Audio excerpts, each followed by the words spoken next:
Poetas Brasileiros, demonstre.com.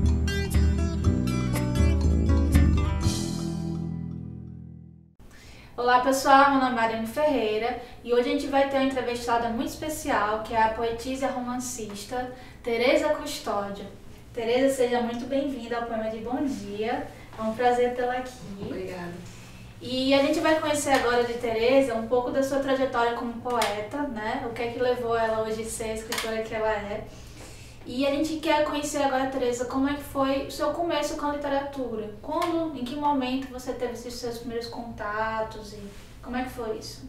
Então, eu comecei cedo porque eu morava vizinho a uma escola e eu morava no interior do Ceará e naquele intervalo de almoço, eu sendo filha de professora, não tinha livros de crianças em casa, então eu fugia naquele horário de dormir e pulava a janela da biblioteca da escola e ficava lendo os livros de Monteiro Lobato, lia os livros dos irmãos Grimm, de Perrault, etc, né? E Tereza, nessa época também foi seu primeiro contato com o cordel, né? O cordel era mais de feira, né? Não era aquela literatura que a gente encontrava nas bibliotecas, era na feira da cidade. Mas aí um vizinho comprava muito, escondia inclusive da gente, ele era um rapazote, e ele escondia os cordéis. Quando ele ia para a aula, então eu e a irmã dele, a gente ficava lendo aqueles cordéis escondidos, né? E foi a partir daí de Leandro Gomes, né? Que ele tinha os cordéis também de Camilo, de José Camilo, que é o Pavão Misterioso, que eu ouvi o Pavão Misterioso nessa época, que é Pavão Misterioso, Pássaro Formoso, que também foi gravado por alguns cantores. E foi aí que eu me apaixonei pelo cordel, né? O cordel é uma paixão,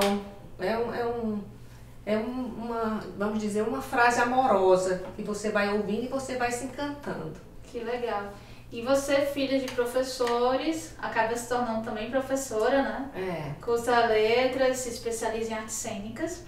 E você começa a trabalhar essa questão dos versos e de peça de teatro na educação dos seus alunos. Como é que foi essa experiência? Pois então, eu era professora do Estado de literatura. E aí, quando eu terminei a especialização em arte cênica, eu fiquei com a metade do tempo para trabalhar com peças de teatro. E aí a gente trabalhava com esses alunos de segundo grau, Escola Edgar Barbosa. Os alunos faziam peças de teatro, e eu criava as peças, mas eles podiam também inventar, criar, e na própria encenação eles podiam inovar, era bem aberto. E nós fizemos viagem para Mossoró, Pau dos Ferros, com essa apresentação desses trabalhos, que foi bem interessante. Era de cunho social, era político, dependendo da época. A gente passou uns 2 anos trabalhando com peças de teatro, uma sobre a negritude, a outra sobre a política no Rio Grande do Norte, o candidato ideal, qual seria. Então eles mesmos faziam as suas promessas, né? Foi bem interessante. E como foi para você trabalhar essa questão do teatro? Como você viu o feedback dos alunos, no desenvolvimento deles, assim? É muito interessante. Eu acho que todo professor de literatura, não só de literatura, mas qualquer professor, até de geografia, seja lá o que for, pode trabalhar essa questão da arte, né? Solta o aluno fica mais criativo, ele tem a possibilidade também de deixar um pouco da timidez, que muitos têm, e tem a coragem de inovar. Então é com essa coragem que ele pode também resolver muitos problemas pessoais. Eu acho que a escola, nessa função, não é só o que... E as pesquisas, não é? Porque aí a gente vai trabalhar, por exemplo, hoje a gente vai trabalhar sobre uma mulher como Clarice Lispector, mas aí eu quero que vocês pesquisem Clarice Lispector. Vai mais a fundo. Vai mais a fundo. Então nós vamos falar de Alta de Souza, então me traga o que é que vocês sabem dela, e você vai ser a personagem Alta de Souza. E aí vai. É legal que foge daquele lugar comum do aluno ser mais um receptor de conteúdo, ele vai atrás do próprio conteúdo, ele constrói, isso é fantástico. E depois dessa fase de você como professora de Estado, você passou no IF, né, como professora, você entrou para ser professora de línguas, que é algo bem intenso, né, a rotina do IF é bem intensa. E quando veio a aposentadoria, você veio para os livros com força total, né? Como é que foi isso?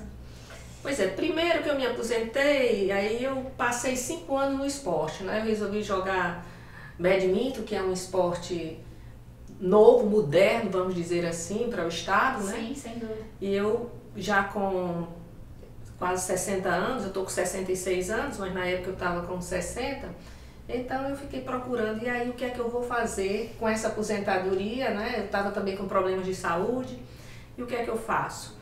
Então eu vou fazer o que gosto, e eu resolvi entrar pelo caminho do esporte e abandonei os livros. Então eu comprava os livros, mas eu não lia.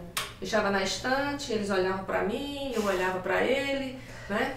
E esse retorno com os livros aconteceu 5 anos depois do diagnóstico, um diagnóstico favorável de saúde, e aí eu comecei a escrever. E o primeiro livro, que foi O Bálsamo, é um livro que eu comecei a sentir a problemática do idoso. Minha mãe estava com 95 anos e precisava de cuidadores, e eu comecei a conviver com os cuidadores, e as cuidadoras iam contando suas histórias, e os problemas familiares também iam surgindo, e a gente ouvia que não era só naquela família que existia as relações interpessoais complexas e difíceis, né? E aí foi que eu resolvi escrever esse livro. E a dificuldade não foi escrever o livro, a dificuldade foi escolher o nome do livro. O livro ficou pronto e eu não sabia que nome colocar. E aí foi que surgiu o nome O Bálsamo, depois de muita pesquisa, assim, depois de muito encaixe, que nome eu coloco nesse livro. Então eu arranjei O Bálsamo, eu achei que ficou muito legal, porque me retorna a vários períodos. Do século VI a.C. já se falava no bálsamo, que era milagroso, curava as doenças, né, do corpo. As rainhas, então, do Oriente Médio buscavam esse bálsamo, né, para os cabelos, para o corpo, para a pele. No século XII já se falava do bálsamo de Ferrabras, que era um gigante, um mito, que ganhava todas as lutas porque tomava também um gole desse bálsamo, né? Depois veio aí Miguel de Cervantes, que também falava nesse bálsamo, que é o bálsamo que ele fala até no livro Don Quixote de la Mancha. Ele fala então para Sancho Panza, não é? Sancho, quando a gente estiver lutando, quando eu estiver lutando e por acaso algum acidente acontecer, me cortarem pelo meio, está no tomo 10, viu, de Don Quixote de la Mancha. Me cortarem no meio, então o que você faz? Você apanha imediatamente a parte que caiu do chão, cola, faz essa junção bem ajustada, tem essa palavra assim, bem ajustada, para não deixar o sangue congelar. Ainda tem isso, você tem que botar rápido, que é para o sangue não congelar. E aí você me dá 2 goles do bálsamo, que aí eu fico curado. Magicamente se resolve. Sem problema. Então o bálsamo é isso, é essa cura, é esse você cuidar do outro, é você procurar alguma coisa para fazer para melhorar. E como o livro, o bálsamo, o livro é um pouco sobre a envelhecência, né? Esse livro é sobre a envelhecência, essa gota aqui é a gota do bálsamo, né? Que inclusive Ferrabras roubou da igreja de Roma esse líquido que serviu para embalsamar Jesus Cristo. E além do bálsamo, você também trabalhou, né, nessa sua nova fase com versos, né? Você voltou aos versos do cordel que você desde a infância tem contato. Com um livro A Vida Colorida de Vitória, que é um livro maravilhoso, que é inspirado num conto do Andersen, que é um... Hansen, que ele é dinamarquês, né? O Andersen.